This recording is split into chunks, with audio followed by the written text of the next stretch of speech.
Hi, everyone. You are listening to Radio Cherry Bombe, and I'm your host, Kerry Diamond. Today's guest is Ali Dunworth, joining me from a studio in Dublin, Ireland. Ali is the author of a Compendium of Irish Pints, The Culture, Customs, and Craic. That's Craic, spelled C-R-A-I-C. Ali will tell us what that means in just a minute. She's a new friend of mine, so I am thrilled to welcome her to the show. We cover a lot of ground on today's episode. We talk about the Gaelic Revolution and why everyone is obsessed with Irish actors, musicians, authors, TV shows, fashion designers, even Irish butter these days. We also chat about the new Irish bank holiday, St. Brigid's Day, which celebrates the female patron saint of Ireland. It's nice to see St. Brigid get some equal billing alongside St. Patrick. Happy St. Brigid's Day to all who are celebrating. And of course, we talk about Irish pints, why it's so trendy in America to have a pint right now, and some pints etiquette that will come in handy on that future trip to Ireland. Stay tuned for my chat with Ali Dunworth. Today's show is presented by Alex Mill, Radio Cherry Bombe's brand new neighbor. They opened a cool new store at the world-famous Rockefeller Center in Manhattan, right next to where we record our show. I can literally see inside their store from where I'm sitting and be a nosy neighbor. So, what's the neighborhood gossip? Well, it looks like the spring collection has arrived at Alex Mill. I spy striped shirts, which I have a total weakness for, a USA-made sweatshirt in cherry bomb pink that I can dress up or down, lots of vintage-inspired denim, even the cutest pajamas from their P. Jimmy's collab with Jimmy Fallon. I'm a big Alex Mill fan and own several of their pieces that I wear again and again. Alex Mill is one of those brands that simplifies your closet. I can throw on any of their pieces and look cool, classic, and pulled together, whether I've put on my Alex Mill slim cargo jeans or grabbed my monogram tote. I love that their clothing and accessories are thoughtfully designed, well-made, timeless, and fun. Alex Mill is all about that perfect forever fave. Not more clothes, but the right clothes. I have a feeling Alex Mill is going to be a great neighbor. Sure, I won't be able to borrow a cup of sugar or an egg from them, but when my spring wardrobe needs a little something, Alex Mill has me covered. If you find yourself in Manhattan, swing by Alex Mill at Rockefeller Center and tell them Cherry Bombe sent you. Or visit alexmill.com. Some Cherry Bombe housekeeping? You just have a few days left to snag a subscription to our beautiful print magazine and receive our new issue.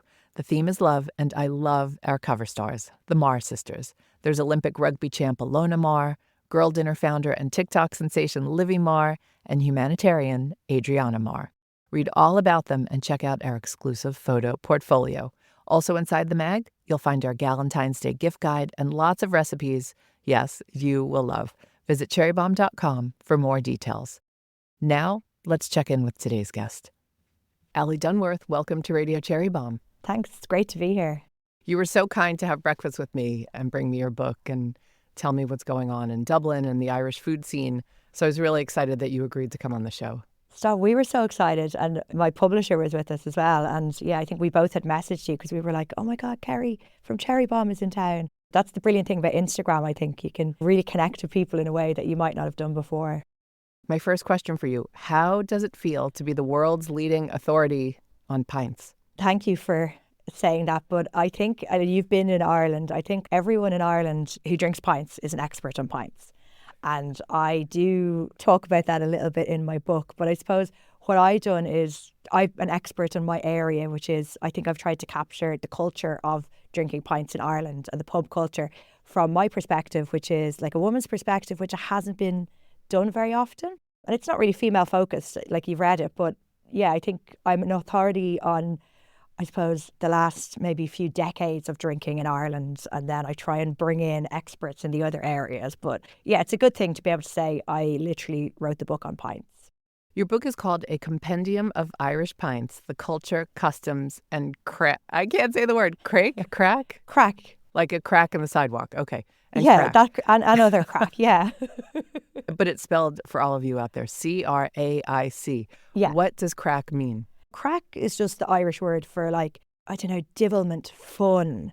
Like, it doesn't have a direct translation to English. It's just, it means, if you say to an Irish person, they know exactly what you mean. That person is good crack, you could say. So that would mean they were going to be good fun. Or you could say, what's the crack? And that's like, what's happening? What's the story? And you can use it in loads of different ways. I think it's the same when you were here. I don't know if anyone would say grand to you, and that can mean so many different things. So yeah, Craic is Craic, but I think it's particularly when Americans come, they get a great laugh out of it because it obviously means different things in the States. I will not be peppering that into my daily vocabulary, but I might use grand a little bit more than I do use it. Yeah. I love that word. I did hear Craic on Bad Sisters.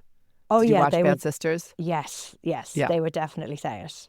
Yeah, on Bad Sisters, she's kept in some of the vocabulary, but then it's funny when you're watching it that some of the words are changed for like the international audience because they're talking about there's a lot of police in it, obviously, but we'd obviously say the guards. Like we'd never say police in Ireland. It's interesting what words she keeps in for what references. Okay, we've covered Craic. Everybody Yeah. knows what Craic means now. And why Irish pints versus just pints? Isn't a pint a pint? No, that was a big, I suppose, reason I wanted to write the book as well. I think that I'd lived in the UK for like over a decade, and when you come home, the thing you always want to do is go for pints and you want to go to the pub, and you've been here and you understand the difference. And sometimes it's intangible. It's not necessarily, the pub might look similar to a pub in the UK to a pub in Ireland, but the best way I describe it is you don't really question why when you go to France it's all about the food and the restaurants, because you know, the French are sort of created the backbone of restaurants as we know it and modern dining. And I think Ireland, it's the pints, we've done the same thing. There's so many things different to a UK or even an American pub, like the size of the pints, the drinks, the welcome, it's the service, it's the decor, it's the kind of warmth, and it's really easy. And I think the pubs in Ireland are really democratic spaces. Anyone can feel comfortable in a pub in Ireland. It doesn't always feel like it's a drinking place. It's a little bit of everything to everybody. I think that's calling it Irish pints. I wanted to be very specific that I'm just talking about how we are in pubs and how we do things. How did this book come about and why were you the one to write it? So I have been an avid pub goer from a very young age. I think I've always been obsessed with the pub. My parents weren't big pub goers. We would go not very often, but I've always just loved the idea of you might go when you were younger. I have a chapter in this ecumenical pints about religious occasions, and you go to pubs a lot for funerals, christenings and weddings. They'd be your introduction as a child. I just was always fascinated that it's when everyone got together, told stories, caught up, had the crack. And then I, been writing for the last few decades as well. And especially when I've been back in Ireland over the last 10 years, I've written a lot about pub culture because I've noticed that there's worry about the pubs. Pubs are closing. Rural pubs are in decline. I just wrote about that a lot. I got quite passionate about it. I read more books about it. I met more people who were interested in it. And I was drinking pints when I pitched it to my publisher, Kristen Jensen, at an event. And I just went on about how great pints were, pints. And she said, is there a book in this? I was like, yes. As a food writer, I would ever had a cookbook in me because I use other people's recipes. I'm not like a chef. But to figure out what your book is was really exciting. That makes me a little sad that pub culture is disappearing. It is and it isn't, because at the same time it's having a huge resurgence. So you were in Dublin. If you go to Dublin from the end of November until Christmas, every pub in the city centre is heaving. But at the same time, there's pubs in the countryside. They used to be passed down from generation to generation. And a difference in Irish pubs to maybe, I don't know what it's like in the States, but in the UK, they're often owned by breweries. In Ireland, they're owned by one person. They're family owned usually, and they get passed down. And people don't really want to go into that business anymore. It's very difficult. So you might lose them generationally, or you might be losing them financially. Yeah, I do talk a lot about there should be some more supports for it, but because it's seen as the alcohol industry, and that's not thought about in a cultural perspective, you don't really think about trying to save the pubs, and there's not really enough support out there for them. I wrote a little bit in the book about an architect called Roisin Murphy who had done a TV show where she suggested that Ireland should apply for the UNESCO Intangible Heritage, like the way Berlin have for clubs or France has for baguettes. And I think the Vintners Association, who runs some of the, our pub group here, have applied, but I don't know how realistic that is because of that association with alcohol. But if Berlin can do it for clubs, I don't know why we can't do it for pubs. We'll be right back with today's guest. Jubilee is coming up. It's happening Saturday, April 12th in Manhattan.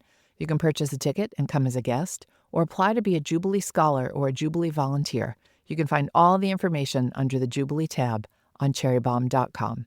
It's a beautiful day of connection and community and feminine energy. something we all need right now. There's also lots of great food and drink from your favorite brands and culinary creatives. The team and I would love to see you there. If you're a Bombe Squad member, make sure to use your member discount. Not a Bombe Squad member? You can learn more about that on cherrybombe.com as well. So I completely outed myself as a tourist when I split the G in that Dublin pub that I went to. Tell people what splitting the G is. So splitting the G is when you get your pint of Guinness, and you usually get it, like, there's different glasses. So you kind of particularly want a tulip glass.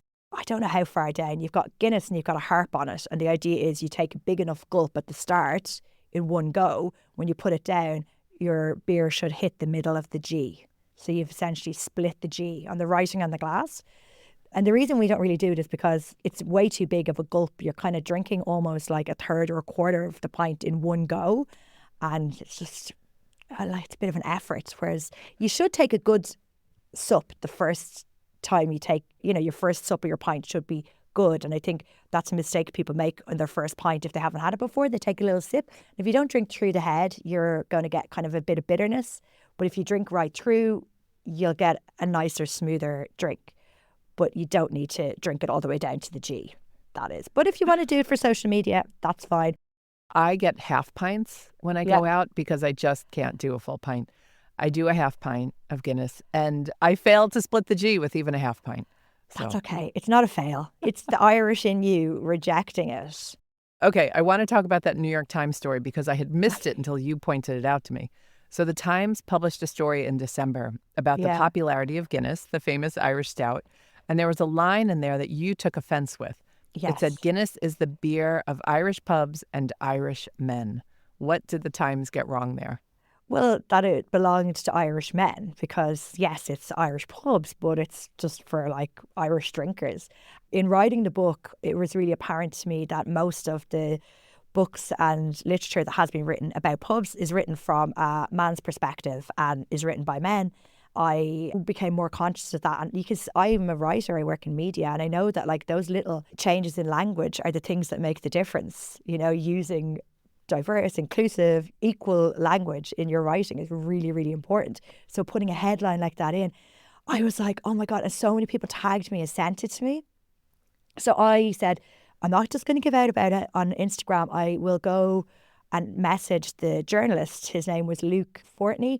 I messaged him on Instagram and he replied to me and he was like, I'm so sorry. He hadn't written that in the copy, but whoever was sub-editors were doing the headlines, they put that in there. So he did try and get it changed. And it changed maybe on the online, but it didn't change on the social media posts because it was too late. And I understand that because there's often times when I've written an article and it's gone to print with a headline that doesn't reflect what I've written. And it can be very frustrating. I think they changed the caption. I think they changed the caption to older men, but they kept the Irish men in the subhead of the article. Well, Luke, we won't hold it against you then. No, he was really lovely about it. Well, I did leave a comment on the story and I mentioned your name. I said, New York Times, you need to talk to Ali next time. Before we get into some of the etiquette of pints, what is stout? Yeah, so stout is just like in the ale family. So it's just an ale that's brewed with dark, so maybe with roasted malts and oats. So it'll be a darker beer and usually a little bit heavier and creamier. For the most part, when we talk about stout, most people will think of Guinness, but it goes from like, lighter porters all the way up to like imperial stouts, which are usually really heavy and strong and big and malty. And they can be, 10, 12% in alcohol. They're kind of a different experience. Guinness is kind of roasty, I suppose. There's a perception that it's heavy, and it's not. If you have a pint of Guinness or a pint of like a lager in Ireland anyway, it's usually stronger in alcohol. And I think it's harder to drink. It's a bit gassier. As you know, not everybody is drinking these days. 0.0.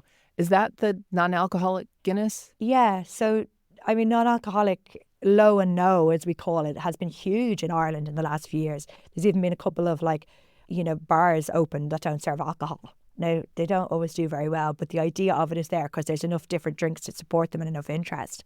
But 0.0 is Guinness's version, and they brought that out maybe a couple of years ago. It's fantastic. I think that of the non-alcoholic drinks, beers are the best option anyway, because you can drink like a really hoppy pale ale and you don't really notice that the alcohol's not in it. And for the most part, it's pretty tasty. And I was out with someone the other day who was in the pub and had a pint that was half 0-0 and half regular Guinness. Oh, that's so interesting. I did try the 0-0. Yeah. I went out with a friend before we went to Grania O'Keefe's May restaurant, Yes. and we had 0-0s at Yeah. the pub. There's still pubs now where they laugh at you and they don't want to stock it. But I think that attitude is changing because, you know, you kind of, if someone wants to come into your pub, it's the same price. It's not much difference. So, like, let them come in and let them drink 0-0. Let's talk about all the etiquette. I've so many etiquette questions. Like I said, I usually get a half pint. Is it embarrassing to order a half pint? It shouldn't be. So I have a chapter in the book called, it's just about half pints, and it's like justice for the half pint. For a long time, people would be really mean and disparaging about, and you'd never call it a half pint really, you call it a glass. So you'd say, I'll have a glass of Guinness or a glass of whatever. You probably got it in the cute little tulip glass, the same shape as the pint glass. But for a long time, they were these like longer, they're quite ladylike. So there would have been a perception that people would have said, if you ordered a half pint and you were a guy, they'd be like, who's that for? Your ma? Or, you know, they would slag you off for drinking it. But not a lot of people would order half pints. I think some people would prefer to drink their pint and leave half of it if they didn't want to finish it. And there was a long time where pubs would charge you more for a half pint. So it didn't make financial sense. But I would say, if you want to drink a half pint, drink a half pint. I know quite a few friends who just aren't able, they just can't keep up and they're just like, I want to stay out and I'll just stick on my half pint. Justice for the half pint. So when I order, though, I should say a glass. Yeah, well, they're going to know what you mean, but we would say a glass, yeah. Can you go to a pub by yourself? Oh, 100%. Yeah. I say that, but I've also, like, I wrote something for a paper a few months ago and it was about the way that I would try to encourage women to go to the pub on their own all the time, and it's okay. But actually, even though I write about it and I do it, I still have to convince myself to do it. I say it's like getting into like the cold water for a swim. You know, when you get in there, it's going to be gorgeous, but you still have to convince yourself you have to do it. It's a bit like that sometimes going into some of the pubs on your own. Because my favourite kind of pub, and probably your favourite kind of pub, and anyone who visits Ireland, is like what we call an old man's pub. They are spaces for men originally, and some of them still feel like that. And you might walk in, people might turn around and look at you, and it might be our lads sitting at the bar. Now, that is over in a few seconds, and people are friendly and lovely, and it's fine. But there is a little bit of, I don't know, there's a little bit of convincing you need to do each time. But go to the pub on your own, yeah. Bring a book or do your Wordle. Most bar staff in Ireland will want to chat to you or will have a chat with you if you like. And if you go with a bunch of friends, can you just nurse a pint throughout the night? Is there pressure to keep ordering? You know, Like if you just one want to go there and pint? hang out. Yeah. Yes. First of all, no, because that would not taste good. A chapter or a part of the book I have had a lot of conversations about is the chapter on rounds. And the Irish Times printed it as an extract. And I got so many messages from people who are maybe married to someone Irish and live here or abroad or have always tried to figure out what a round is and what are the rules. Now, it's also something that there's so many rules, it was difficult to write it down. But basically, if you're in a round, you have to stay in a round. And the round means if there's another person with you, you take turns to buy the drink. So if I go to the pub with you, I'd be like, I get the first round. That means you now owe me a round. Usually that means you have to stay for another pint. Now, they can balance itself out. And one of my friends gave me a great quote, which was, drink karma. She's a publican. And she was like, don't be worrying if it's uneven because drink karma in Ireland, that pint always comes back to you. Because there'll always be times where you have bought more rounds than the other person. That's why pints are great, because if everyone's drinking pints, it's all similar price. But if you walk into a group of 6 people and you're like drinking top shelf whiskey or a fancy gin and tonic, and that's like twice the price of the pints, you might go off into your own round with someone else if there's someone else there who wants to drink that. But you kind of wouldn't want to be taking the piss and drinking something really expensive. And all of this is unwritten. So that's why it was hard to write it down, because I was like, we all know it intrinsically. You learn it from when you start going to the pub. It's just like unspoken. And there's always someone watching you. There's always someone who cares more about the rounds than the other person. Yeah, just if in doubt, we're on the side of being overly generous and you will be fine. Because in Ireland, I think one of our biggest fears is being thought of as tight, being mean, or like not having paid your way. We all have a big fear of being seen as that person. How about tipping culture? Tipping culture in Ireland is very different from ours here in America. Oh my God, yeah. And I feel bad sometimes when we go to America because we maybe don't. Worked in service for years, so I will always tip. But like the norm to tip here is 10%. That's just like the norm. And you would only ever tip over like 20% if it was like exceptional or you were like had loads of money. And a lot of the times now service charge is included and then we don't really know what to do and it's all very awkward. So sometimes you just over tip.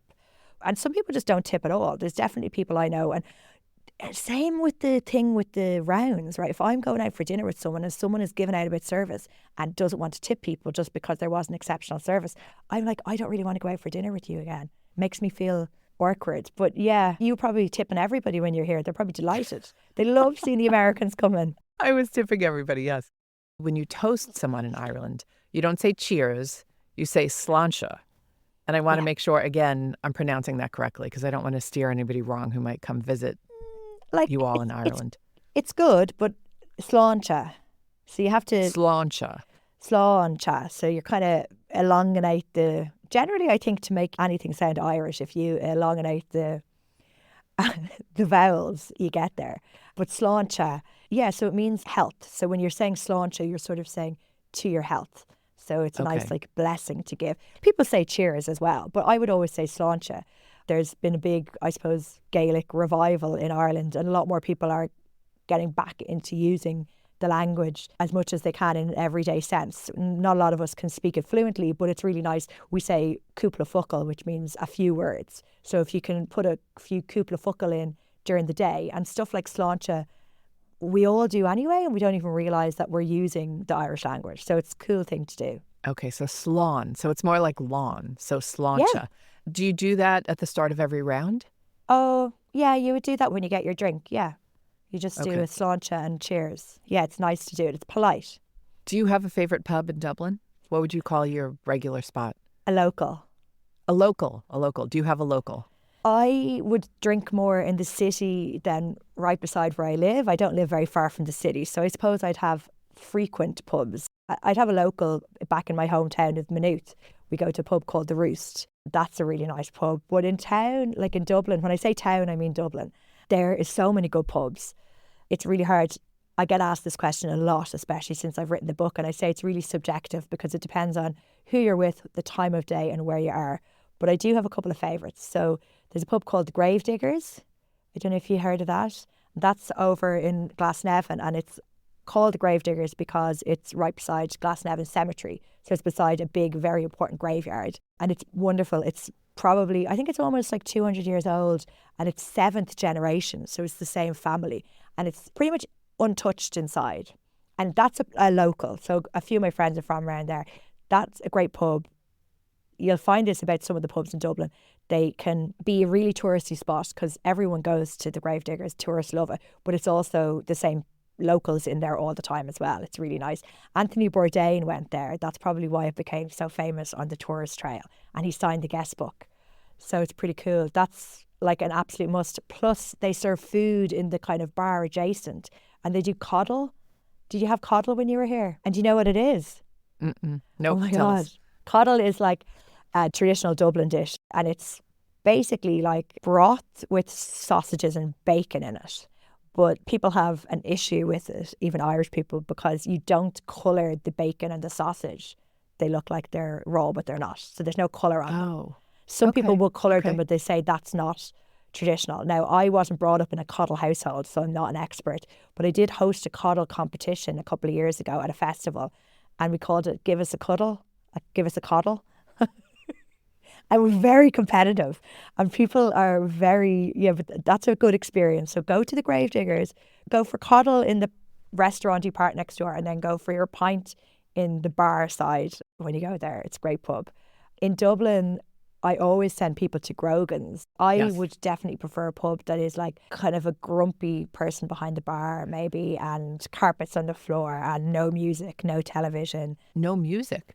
No. Somewhere like the Gravediggers, you'd never have anything like that. No. Most of the pubs you wouldn't have music in them, of the old man's pubs, the traditional pubs. Oh, I didn't realize that. Okay. And then talk a little bit more about food. Do all pubs serve food? I know I've seen bags of like potato chips, but pubs generally don't serve food? No, like the old school pubs. So the one I was talking about, Grogan's, would be really well known for serving toasties. So you go to Grogan's for a pint and a toastie, and they do that behind the bar. They have a big pile of them made up. Sometimes they're already pre-made in like a plastic bag, and it's sliced pan, so like commercial sliced bread, and then like easy singles. I don't know what you call it there. It's just, We have like craft singles, yeah. it would be like craft singles, and it'd be like ham, and it might be a bit of mustard, and you'd have that with your pint, and that's a really traditional Irish thing. But we don't have a food culture in pubs in the same way they might do in the UK, which is amazing. You know, they're really good gastropubs, and they do Sunday roasts.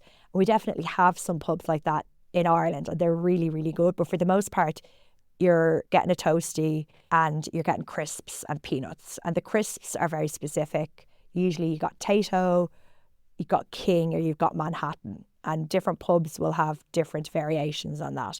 Are those brands or flavors? They're brands. You'll always just have cheese and onion or salt and vinegar for the most part. Cheese and onion flavouring was invented in Dublin. Tato, which is our most famous, I suppose. In the way you think Guinness is the national drink of Ireland, cheese and onion Tato would be the national snack of Ireland. I have never had a cheese and onion potato chip, so I've got a lot to do when you're covering your mouth. You're shocked. Because I'm in shock, because did you not have a Tato sandwich? No, So what's a potato sandwich? That's a big deal. You'd have that when you go home from the pub. So after you've had a few pints and you want a snack when you go home, you'll get out the sliced pan, the butter, and you put the Tato inside and you just squish it up and eat it. It's absolutely delicious. Okay. Go back to the toastie for 1 second. A craft single is not great No, cheese. it's so just processed. It's so unimpressive, but it's the same. Okay. It's really unimpressive. It's not good food. You go to this place, Grogan's, and they're just throwing them on. Like they'll be able to pour like, 5 pints of Guinness at one go, and they put on the toastie at the same time, and it'll be lobbed out to you. You used to get a little jar of mustard beside it as well, but now they do sachets. They stopped doing the jars in COVID when you couldn't share everything. Oh. We used to get a jar of like Coleman's English mustard. Delicious. But they're really... I love Coleman's mustard. I was going to ask if you got mustard with it, because that can save a bad sandwich. They do a job. The illustrations in my book are from a guy called Stephen Heffernan. We call him Heffy. And he really understands that pint culture and the humour. And he has a famous illustration that I saw someone the other day got tattooed on their body. And it's like a cloche being lifted with packets of crisps underneath. And it says like crisps for dinner. If you're in the pub, you're like, I want to stay out for a few drinks, and you're not going to have dinner. You'll either eat some crisps or you'll have a toastie. There is pubs doing great versions, more artisan versions, and they're amazing. I did an article a few months ago with 20 pubs around Ireland to have that quintessential toastie and pint experience. And I have to say most of them were those really basic toasties. And I wouldn't eat that at home, but I love to eat it in the pub. We'll have to link to that article in our show notes. So if folks, you're looking for it, that's where you can find it. St. Brigid's Day. This is one of the reasons we're having you on this episode today. And by the way, happy St. Brigid's Day. It is normally February 1st, but because it fell on a weekend, it is being celebrated today. You told me when we had that great breakfast, you told me as of a few years ago, Ireland has a new bank holiday, and it's St. Brigid's Day. And I had never heard of that. Can you tell us who is St. Brigid and why is she finally being recognized? She's incredible. We love her. So we say Lá Féile Bride. So that's the festival of Brigid.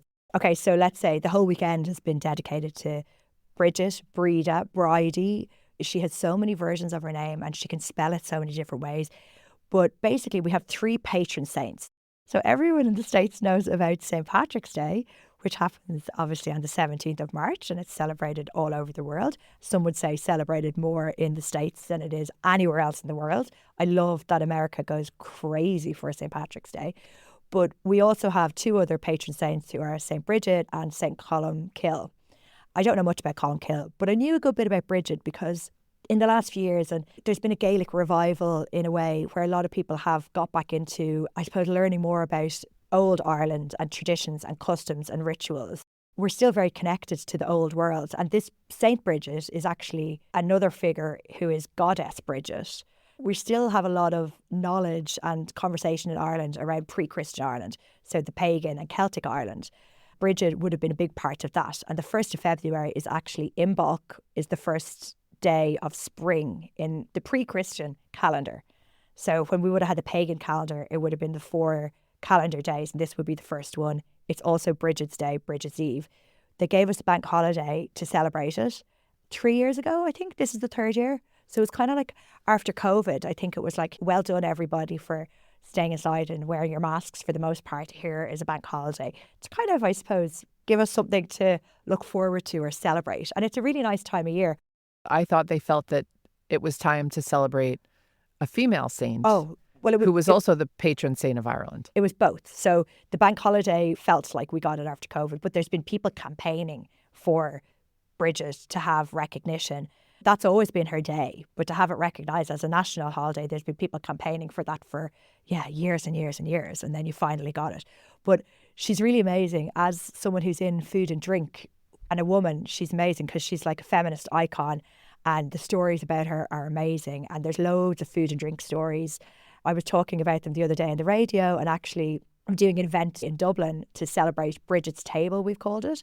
So we're talking about all the food and drink associations and miracles that she has. She has a lot of beer associations, which is brilliant. So she's the patron saint of beer, the patron saint of dairy, of shellfish, of nuns, of midwives, fugitives, sailors, fishermen. And she was charitable. I say if she was around to this day, she'd be like a really big influencer, like Slashy, because she kind of is in every industry and everybody liked her and she looked after everybody. But in the beer stories, she was meant to be very miraculous. She was brewing beer one Easter and they didn't have enough malt and they didn't have enough water. And then she looked to her divine connections and she made enough beer, all of it, out of this small amount for 9 days for 18 churches.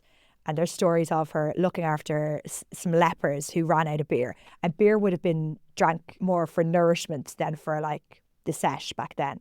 She apparently turned their dirty bathwater into beer. So she's very famous for that. Two friends of mine who are brewers and publicans and big into drink, they're amazing, Judith and Susan Boyle, they just brewed their own beer, Brigid's Ale, and that's available in like pubs and from their pub. So yeah, it's cool to see the connections. I think every year it's growing and I'm trying every year to do something food and drink wise around Brigid to spread the word, but it's also a great opportunity to talk about artisan Irish food and drinks and to talk about loads of women that are doing amazing things in the industry that you have a feeling if Brigid was around, she would have been supporting them as well. So yeah, we love her. Well, I love that there's equal opportunity now for the patron saints of Ireland. You've called it the Gaelic Revolution a few times. Ireland is having such a big moment right now, especially in America. Everyone is obsessed with your actors, your fashion designers like Simone Rocha, authors like Sally Rooney. Everybody's obsessed with Sally Rooney, Kerry Butter, Hosier. And we talked about Bad Sisters already. I absolutely adore Bad Sisters, and that was a big hit. Half the people listening to the show want to attend the Ballymaloo Cookery School. Ali, from your perspective, what is going on? Why are the Irish taking over culture right now? I don't really know. We're delighted by it. I know there was that cover. Was it the New York magazine? Oh, there was a story in New York magazine. And there was a beautiful cover. It was illustration and it had like Paul Mescal and it had Saoirse Ronan and it had everybody on it. I suppose we're very proud people. So it's very cool to have the whole world all of a sudden be like, oh my God, Ireland's amazing. I don't know if it's that we got confidence. I think when I was growing up in the 80s, the thing you aspired to do was go to America. We were always outward looking for our culture and for our inspiration. We'd look to the UK, we'd look to America. People would emigrate all the time. I think that's changed partly because then we did very well for ourselves. But I think now you realise actually looking inward, we actually have loads of stuff to celebrate here. And we have incredible creativity and incredible artists and incredible. It's always been like a nation of storytelling. And that came from being an oppressed and invaded country. And we weren't allowed to speak our language. And we got used to telling our stories creatively through music and through stories and through plays. I suppose that's all come to fruition in a way that we appreciate now. And I think the country supports creativity, but it's basically really nice. And it's nice that we celebrate being Irish now, but not just that, the whole world celebrates being Irish. And I think from an American perspective, it's nice to see Americans appreciate modern Ireland, because I think for a long time, the impression of Ireland in America was quite twee. Before we do the speed round, a few more questions. I want to talk about women on the food scene, because every time I come to Ireland, I learn about more incredible women. Like I mentioned, Grania O'Keeffe. I Yeah. finally got the chance to eat at May in Dublin. That's Mae. Had a really beautiful evening there. The food was fabulous. And Grania just put out a cookbook, which is Yes. really exciting. Yeah. Then there's Jess at Kai in Galway. I could go on and on and on, but any favorites of yours we should mention? Well, they're two people I adore and their cooking is amazing. I've done different events with Grania and she's a brilliant chef, but she's also incredible to work with. Like so organised and she makes everything look effortless. I would say someone you 100% have to go to her restaurant is Aisling Moore. She has a restaurant in Cork called Goldie and she only serves fish and it's fin to tail. She only buys what comes in off the boats that day and that's it. And how she runs her business is incredible. How she treats her team is incredible. Her food tastes amazing. And she is one of those people that brings everybody up with her. She brought out one of the Blosta books, which are a range of cookbooks that my publisher does as well. And she brought one out last year called Whole Catch. And it's been really successful and it's just got gorgeous fish recipes. There's a chef called Christine Walsh who's amazing. She's not based in Ireland. She's cooking in London at the moment. But when she was here, she was cooking in Galway. What's really interesting about Christine is brilliant chef. Again, I worked with her a few times, but she is now head chef in an African Michelin-starred restaurant in central London. I was like, how did you learn? But she's gone to Africa with her executive chef and she's introduced her to all the flavours and the spices and the recipes. So it's really cool. She's brilliant. Another chef I love is Nicole Server. She's from the Philippines, but she's been here, I'd say, 20 years. She's married to a Polish guy, Bart. They are the most fun, brilliant couple, and they have a place in Kilkenny called Iran, and it's a bakery. He bakes and she cooks, and they cook the most delicious food. And she's a person who doesn't shout about what she does at all. Like, she's very much behind the scenes. She barely uses social media. Another chef I love is Mags Roach, and I saw her recently. She has a cafe called Little Acorn in Balton Glass in Wicklow. She cooked in London for years in all the top places and came home and opened this cafe, but she's classically trained in London. So if you're going to eat a sandwich in her cafe, there's 50 elements in the sandwich that you don't even realise. Everything's made from scratch. She's only using good ingredients. And I saw her the other day and the minute I see her, I think of this roast beef sandwich that she does. And it's one of the nicest things I've ever eaten. And then you've got like the younger chefs coming up. There's a cool chef in Dublin. Actually, she cooked with Grania for years, Letitia Miranda. She's Brazilian. She was a finalist in the Young Chef competition. She's now working in another restaurant in Dublin and she's doing like a Brazilian pop-up in that restaurant, which is cool. I'm going to be biased and say one of my friends, Hilary, who is the pastry chef down in Ballymaloe, with, you know, J.R. Ryle. Yeah, Mm-hmm. I think you've interviewed him. JR is going to be on our baking podcast in a little while. Mm-hmm. Like, JR is incredible. He brought out that beautiful book a few years ago, Ballymaloe Desserts. But Hilary works with him now in the pastry kitchen and she is amazing. She just bakes the most interesting things. She used to have a donut company in Dublin and everything she bakes is amazing. So she's one to watch because I'd say she'll do more exciting things. Yeah.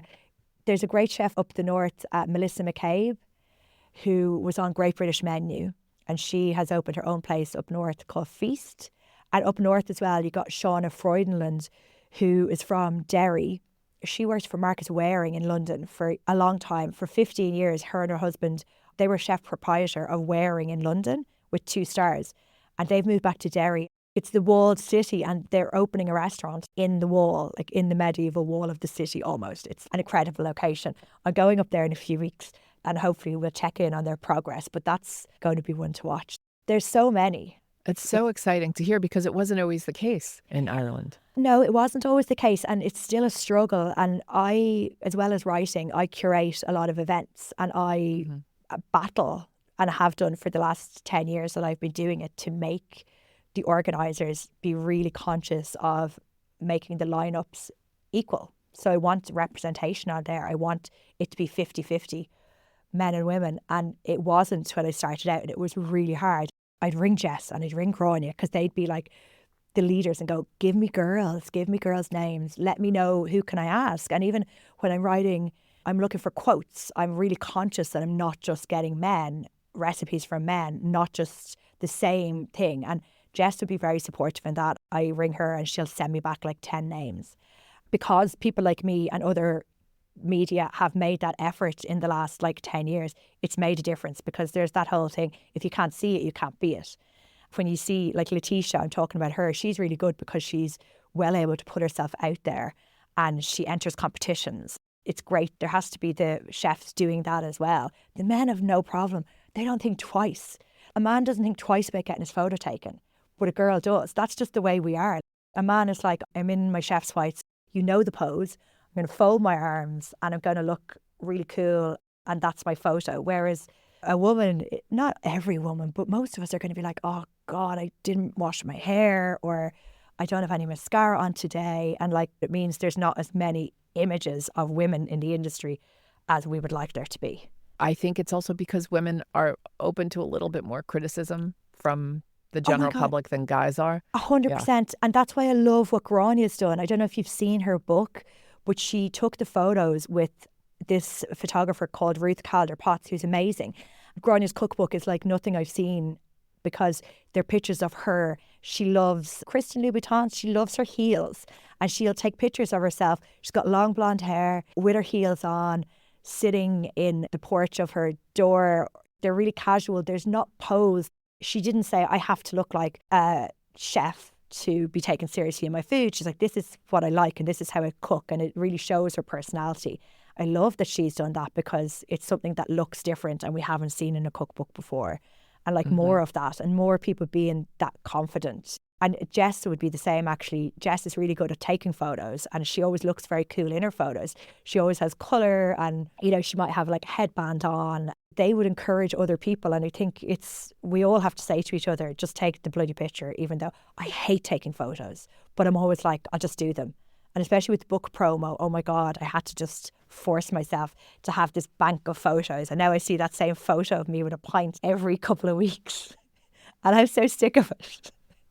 But I understand. But you're right. Take the bloody picture. I understand it serves a purpose. As a journalist, if you want to feature somebody, like my editor doesn't care if you have a good story. If you don't give me a good picture these days, they are not interested in featuring you. They don't have money either. Back in the old days, you'd assume that they're going to send a photographer. But in Ireland, things are so tight. It's like you have to have, like, it's worth investing. It's worth finding. Again, I mentioned Ruth Calder Potts. There's a couple of other Irish photographers that have really nice relationships with the women in food, and we all rely on them. And some of us get together and go, do you want to do a photo shoot with Mel, 2 or 3 of us together, and she'll give us a really good deal. And then we've done the photos for 2 years and we have that to promote ourselves. That's a great piece of PR advice, because a lot of folks just don't have photos, and it will hurt you because of the reasons you just mentioned. Media outlets are not paying for photographers anymore to go take pictures. They want pictures to be provided. And I always say, if you are spending the money to do some kind of photo session, bring a change of wardrobe. Oh, yeah. Have something kind of warm weather, something not. You don't want to have the same outfit on in every single photo, because you can just use them twice as much if you don't. That's my little piece of advice. So let's do an abbreviated speed round. Tell me what beverage you start the day with. Always a cup of Barry's tea. You know about Irish tea, it has to be Barry's tea. And yeah, there's no other way to start the day. Yep. Because of you, I bought some Barry's tea at the airport. Oh, good. How do you take it? A bit embarrassed, because I posted a picture of it recently and I got loads of flack because it looked quite weak. And I don't take it too strong, because I like to have like 3 or 4 cups of it in the morning. But yeah, just obviously with milk. Is that the question? Because in Ireland, you would nearly always put milk in your tea. People who don't put milk in, I'm a bit suspicious of. How about sugar? Does anyone put sugar in their tea? I don't put sugar in my tea. No, I never have. I know people do. If you had a shock or you're upset, you might put sugar in your tea. I'm writing about tea at the moment, so it's very much in my mind. What's your favorite food film? Oh, Big Night. You probably get that a lot, do you? We do. It's a classic. Not a food film, but Goodfellas. The food in Goodfellas is like my favourite comfort watch. And I think about when they're making the dinner in jail and they're cutting the garlic. And also, you know, when it's like, do you know when everything's going wrong at the end and that pot of sauce is boiling over? It's like they've used food so well in Goodfellas. If you had to be trapped on a desert island with one food celebrity, who would it be and why? And this was a really hard one, because I don't think I really wanted to answer it, because I really like being on my own. But I thought about it practically for a lot of reasons. I was thinking maybe Brad Leone, because hunter-gatherer, he can cook, he can barbecue. I've met him a couple of times. He's pretty sound. I think he could be an all-rounder. Imagine the lovely barbecues that you'd have. He'd be able to do Brad all the work. Leone, formerly of Bon Appetit. You might be the first person who have said him. It was a really hard one to think of because I'm like, there's not a lot of people you'd want to be in a desert island with. I wouldn't. So really, the food celebrity you want to be trapped on a desert island with the most is yourself. That's what you're telling us. Give me butter, olive oil, and a load of good books, and I would be fine. I would fish, I would forage, and I would have a really good time. Yeah, I'd be okay. Maybe something to drink. Ali, you are delightful. I'm so glad we've gotten to know each other. Thank you for all your time. Happy Thank St. you. Brigid's Day. Thank you so much for having me. It's an absolute buzz to be on Cherry Bombe, so thank you. That's it for today's show. I would love for you to subscribe to Radio Cherry Bombe on Apple Podcasts or Spotify and leave a rating and a review. Anyone you want to hear on an upcoming episode? Let me know. Our theme song is by the band Tra La La. Thank you to Good Studio in Brooklyn. Our producers are Catherine Baker and Jenna Sadu, and our editorial coordinator is Sophie Kais. Thanks for listening, everybody. You're the bomb.